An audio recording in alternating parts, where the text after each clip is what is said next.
ನಮಸ್ತೆ ವೀಕ್ಷಕರೇ, ಮನೆ ಕಟ್ಟಬೇಕಾದ್ರೆ ನಾವು ಯಾವುದೇ ಪದಾರ್ಥಗಳನ್ನ ರೋಡಲ್ಲಿ ಇಟ್ಕೊಳ್ದಲೇ ಮನೆ ಕಟ್ಟೋದಕ್ಕಾಗಲ್ಲ. ಸರ್ಕಾರಕ್ಕೆ ಕೋಟ್ಯಾಂತರ ರೂಪಾಯಿ ಹಣನ ಕಲೆಕ್ಟ್ ಮಾಡಿಕೊಂಡ್ರು ಕೂಡ ಒಂದು BBMP ವರ್ಷಕ್ಕೆ 15,000 ಪ್ಲಾನ್ ಸ್ಯಾಂಕ್ಷನ್ ಆಗುತ್ತೆ.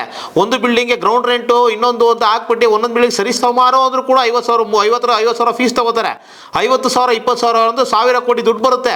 ಗ್ರೌಂಡ್ ರೆಂಟ್ ಅಂತ ಇದಕ್ಕೆ ಇಷ್ಟು ಫೀಸ್ ತಗೊಂಡ್ರು ಕೂಡ ಮನೆ ಕಟ್ಟಬೇಕಾದ್ರೆ ನಮ್ಮ ಪದಾರ್ಥಗಳನ್ನ ರೋಡಲ್ಲಿ ಹಾಕೋದಕ್ಕೆ ಪರ್ಮಿಷನ್ ಇಲ್ಲ, ಫುಟ್ಪಾತ್ ಮೇಲೆ ಹಾಕೋದಕ್ಕೆ ಪರ್ಮಿಷನ್ ನಾವೆಲ್ಲ ಹಾಕೋದಕ್ಕಾಗುತ್ತೆ.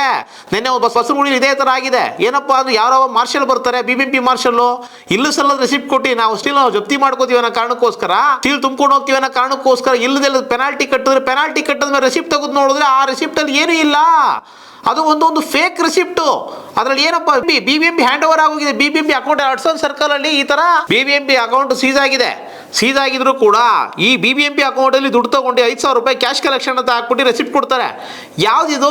ಈ ಮಾರ್ಷಲ್ಸ್ಗಳೆಲ್ಲ ಈ ಥರ ದುಡ್ಡು ಕಲೆಕ್ಟ್ ಮಾಡ್ಬಿಟ್ಟು ಯಾವ ಅಕೌಂಟ್ಗೆ ಹೋಗ್ತಾ ಇದೆ ಇದು? ಹೋಗ್ಲಿ, ಇಷ್ಟು ಜನಗಳಿಗೆ ಮನೆ ಕಟ್ಟೋದಕ್ಕೂ ದುಡ್ಡು, ಮನೆ ಕಟ್ಟಬೇಕಾ ಪದಾರ್ಥ ರೋಡ್ಗೆ ಹಾಕ್ಬೇಕು ಅಂದ್ರೂ ದುಡ್ಡು, ಏನು ಮಾಡೋದಕ್ಕಾಗುತ್ತೆ ಜನಗಳು?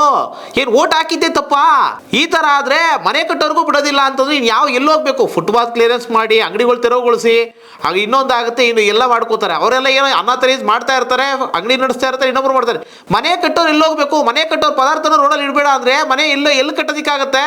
ಪ್ರೀ ಕ್ಯಾಶ್ ಸ್ಟ್ರಕ್ಚರ್ ಕಟ್ಟೋದಕ್ಕೆ ನಮ್ಗೆ ಇನ್ನೂ ಕನ್ಸ್ಟ್ರಕ್ಷನ್ ಇಂಡಸ್ಟ್ರಿ ಅಷ್ಟು ದೊಡ್ಡ ಮಟ್ಟಕ್ಕೆ ಬೆಳೆದಿಲ್ಲ.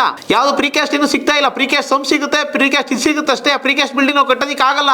ಕನ್ಸ್ಟ್ರಕ್ಷನ್ ಮಾಡಬೇಕು ಅಂದ್ರೆ ರೋಡಲ್ಲೇ ಮೆಟೀರಿಯಲ್ನ ರೋಡಲ್ಲೇ ಹಾಕಬೇಕಾಗುತ್ತೆ. ನೀವು ಅದನ್ನು ರೋಡಲ್ಲಿ ಮೆಟೀರಿಯಲ್ ಹಾಕ್ಬೇಡಿ, ಫುಟ್ಪಾತ್ ಮೇಲೆ ಮೆಟೀರಿಯಲ್ ಹಾಕ್ಬೇಡಿ. ರೋಡಲ್ಲಿ ಮೆಟೀರಿಯಲ್ ಹಾಕಿದ್ರೆ ಇಷ್ಟು ಸೆಕ್ಷನ್ಸು, ಫುಟ್ಪಾತ್ ಮೇಲೆ ಮೆಟೀರಿಯಲ್ ಹಾಕಿದ್ರೆ ಇಷ್ಟು ಸೆಕ್ಷನ್ಸು. ಎಲ್ಲಿ ಮನೆ ಕಟ್ಟೋದಕ್ಕಾಗುತ್ತೆ? ಪ್ರೀ ಕ್ಯಾಸ್ಟ್ ಇಲ್ವಲ್ಲ ಮನೆ ಕಟ್ಟೋದಕ್ಕೆ? ಮನೆ ಕಟ್ಟಬಾರ್ದಾ? ಹೋಗ್ಲಿ, ನೀವು ಈ ಥರ ಈ ಫುಟ್ಪಾತ್ ಮೇಲೆ ಮೆಟೀರಿಯಲ್ ಹಾಕ್ಬೇಡಿ, ಇದನ್ನು ಹಾಕ್ಬೇಡಿ ಅಂದರೆ ಮನೆ ಕಟ್ಟೋದಕ್ಕೆ ಪರ್ಮಿಷನ್ ಕೊಡಬೇಡಿ. ಯಾಕೆ ಮನೆ ಕಟ್ಟೋದಕ್ಕೆ ಪರ್ಮಿಷನ್ ಕೊಡ್ತೀರಾ? ಮನೆ ಕಟ್ಟೋದಕ್ಕೆ 1 ಕೋಟಿ ರೂಪಾಯಿ ಲೋನ್ ತಗೋತಾನೆ, ಸಾಲಕ್ಕೆ EMI ಕಟ್ಟಬೇಕು, ಅದ್ರ ಬದಲು ಎಲ್ಲೋ ಒಂದು ಜಾಗದಲ್ಲಿ ಫ್ಲಾಟ್ ಎಲ್ಲೋ ಒಂದು ಕಡೆ ಉಳ್ಕೊಬಿಡ್ತಾನೆ. ದೊಡ್ಡ ದಂಧೆನೇ ಇದು. ಮನೆ ಕಟ್ಟಬಾರ್ದು ಜನ.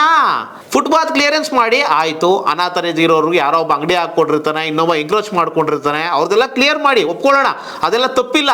ಮನೆ ಹೇಗೆ ಕಟ್ಟೋದು? ಇದೆಲ್ಲ ನೀವೇ ವೀಕ್ಷಕರೇ ಆನ್ಸರ್ ಮಾಡ್ಬೇಕು. ಎಲ್ಲದಕ್ಕೂ ಕೂಡ ಈ ಅಮೌಂಟ್ ಕಲೆಕ್ಟ್ ಆಗ್ತಾರೆ, ಅಮೌಂಟ್ ದುಡ್ಡೆಲ್ಲ ಹೋಗ್ತಾ ಇದೆ. ಇದೇ ಥರ ಆದರೆ ಈ ಅಮೌಂಟ್ ಎಲ್ಲದಕ್ಕೂ ದುಡ್ಡು ಕಟ್ಟು ಏನು ಬರೀ ಬೆಳಿಗ್ಗೆ ಇದ್ರೆ ದುಡ್ಡು ಕಟ್ಟೋದೇ ಕೆಲಸನಾ? ಬೇರೆ ಕೆಲಸನೇ ಇಲ್ವಾ ಯಾರು ಜನಗಳಿಗೆ? ಅವನೊಬ್ಬ ಬರ್ತಾನೆ ಆ ಫೈನು ಅಂತಾನೆ ಅದಕ್ಕೆ ದುಡ್ಡು ಕಟ್ಟು, ಇನ್ನೊಬ್ಬ ಬರ್ತಾನೆ ಈ ಫೈನು ಅಂತಾನೆ ಇದಕ್ಕೆ ದುಡ್ಡು ಕಟ್ಟು. ಬರೀ ಬೆಳಗ್ಗೆಯಿಂದ ಸಾಯಂಕಾಲವರೆಗೂ ಕೂಡ ದುಡಿಯೋ ದುಡ್ಡೆಲ್ಲ ತೆಗೆದು ಆ ಫೈನು ಈ ಫೈನು ಇನ್ನೊಂದು ಫೈನು, ಅದು ಲೀಗಲಿ ಹೋಗ್ತಾ ಇದೆಯಾ ಇಲ್ಲೀಗಲ್ ಹೋಗ್ತಾ ಇದೆಯಾ, ಯಾರು ಪಾಕೆಟ್ಗೆ ಹೋಗ್ತಾ ಇದೆಯಾ ಅದಂತೂ ಗೊತ್ತಿಲ್ಲ. ಬರೀ ಫೈನ್ ಕಟ್ಕೊಂಡು ಬದುಕಿ, ನಿಮ್ಮ ಜೀವನ ಇಷ್ಟೇ.